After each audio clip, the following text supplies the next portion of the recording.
Hello, Debi Sementelli here with my trusty pencil, tracing paper, and my lettering exemplar.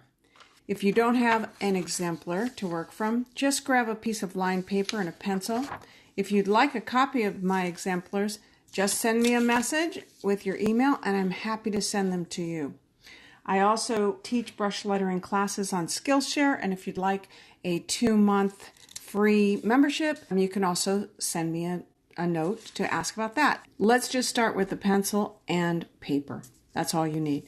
So as you can see, I'm following a ductus. A ductus shows the direction and sequence of the strokes so that you know that you're making the proper letter form.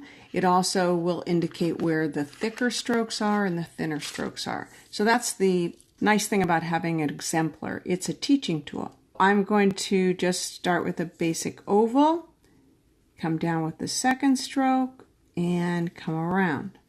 If I wanted to flourish the letter G, I would need to look at where the entry stroke is, which is, there's one right here, and the exit stroke right here. So what can we do to change that entry stroke? Well, we could come around and meet up with it, come back around and come up, and we'll go back down. And what could we do with the exit stroke? Lots of different things. Let's just take this one out like this. It could end a word very nicely. You can do a lot of really fancy things if you want with that exit stroke.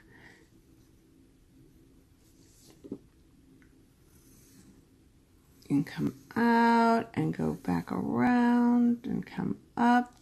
Of course, that would need to be on the end of a word because this would interfere with most of the letters that would tend to be in a word. For a different entry stroke, you could come into it like this.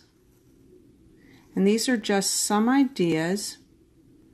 So it just gives you the sense that you can play around when you know where the entry stroke is and the exit stroke is to flourish.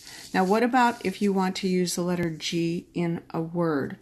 And this is where I like to really help people understand that lettering and creating words with letters is really a design thing. It's not just about like handwriting, where you just kind of letter and create the word.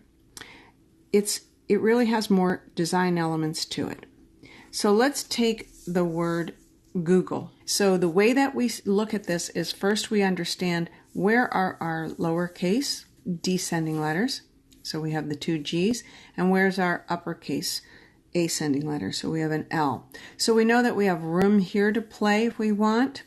We know that we have to be careful with what we're doing here because we've got 2 that could very easily bump into each other. And then we have our stabilizers. I call the X height letters stabilizers because they kind of give us that foundation so our eye isn't going crazy all over the place. So let's look at some options of what we could do with the word Google. So first I would say since this is a beginning letter, let's bring in that stroke.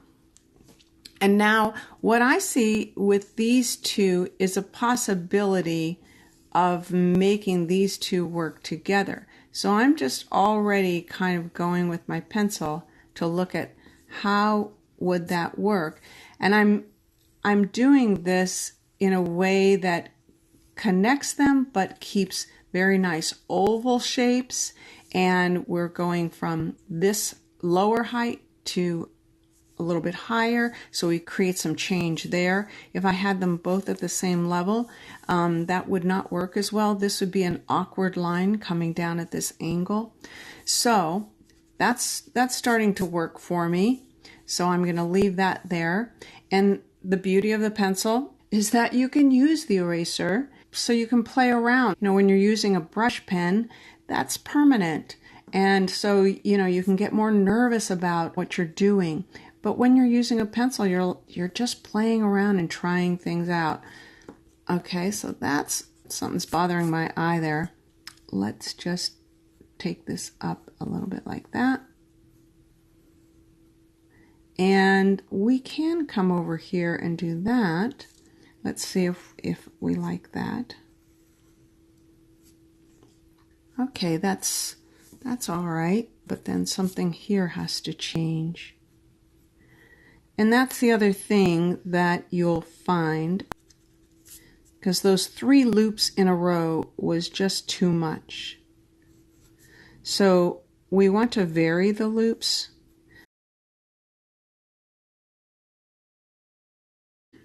Okay, still something's kind of, because we got that going, we've kind of got a loop going here, loop going there. It's too loopy. So we can take this out and see what happens with that. And just connect it like that. Well, that's better. So we're going to leave that like that for now. And we can look at adding a line to the L to come in. Okay. All right, so now to my eye, that is working. So again, if you wanted to see what it would look like once you letter it with a brush, and you want to, for yourself, especially if you're a beginner, if you want to identify where the thicks and thins would go, then this is a good way to do it. So you're not messing around with the brush and hoping it all turns out all right and spending all that time being frustrated because it's not quite looking right and you don't know why. Work it out in pencil. Practice. You're practicing training your eye how to make good designs. You're practicing flourishing, and that is what I'm noticing with a lot of beginners. Is they get so excited about using the tool that they're not really practicing good letter forms or learning how to create the designs that work well.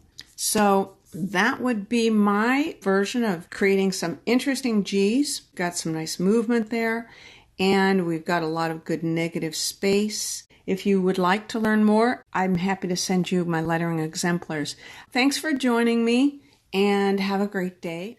Hi, I'm Debi Sementelli. Thanks for watching my video. If you enjoyed it, I hope you'll give it a big thumbs up and subscribe to my channel and click on that little bell so you'll get notifications of my future posts. Thanks so much.